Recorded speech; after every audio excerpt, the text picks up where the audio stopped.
Sir సుందరరాయుడు గారు ఈ నెల November 29th and 30th ETF index funds mutual funds కి సంబంధించిన వెబినార్ క్లాస్ ఒకటి చేస్తున్నారు కదా. సో దీంట్లో ముఖ్యంగా ఎలాంటి విషయాల గురించి మీరు పార్టిసిపెంట్స్ తో షేర్ చేసుకోబోతున్నారు? ఈసారి డైలీ 3 hours చొప్పున 2 days ప్రోగ్రామ్ అండి. అంటే టోటల్ 6 hours ప్రోగ్రామ్ అనమాట. అండ్ ప్రతి వర్క్షాప్ లో మనం చెప్పినట్టే దీంట్లో కూడా మనం ఈటీఎఫ్స్ అంటే ఏంటి, ఇండెక్స్ ఫండ్స్ అంటే ఏంటి, మ్యూచువల్ ఫండ్స్ అంటే ఏంటి, వాటిని ఎలా ట్రాక్ చేయాలి, వాటిని ఎట్లా అనలైజ్ చేసుకోవాలి, అండ్ ఎనీబడి కంటే ఇలాంటి వాటిలో పార్టిసిపేట్ చేసేటప్పుడు ఎలా జాగ్రత్త తీసుకోవాలి, ఇవన్నీ వాటి గురించి మనం డిస్కస్ చేస్తాం అనమాట. మీకు ఆల్రెడీ నాలెడ్జ్ ఉంటే పర్వాలేదు, నాలెడ్జ్ లేని వాళ్ళకి ఏంటంటే ఇది ఒక ఎలిమెంట్ లా పనికొస్తుంటారు మార్కెట్లో ఎంటర్ అవడానికి.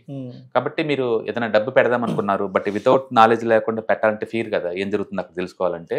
ఇలాంటి ప్రోగ్రామ్స్ అటెండ్ అవడం ద్వారా ఏంటంటే మీకు ఒక స్టెప్పింగ్ స్టోన్ అనమాట ఈ ఫైనాన్షియల్ వరల్డ్ లోకి ఎంటర్ అవడానికి కోసం. ఆ భయం లేకుండా పోద్ది మన డబ్బు ఎక్కడ పెడుతున్నారు, ఏం చేస్తున్నారు అనేది. రెండోది మీకు ఈ ప్యాసివ్ ఇన్కమ్ లా, యాక్టివ్ ఇన్కమ్ లా కావాలన్నా ఎలా క్రియేట్ చేసుకోవచ్చు ఐడియా జనరేట్ అవుతుంది అనమాట.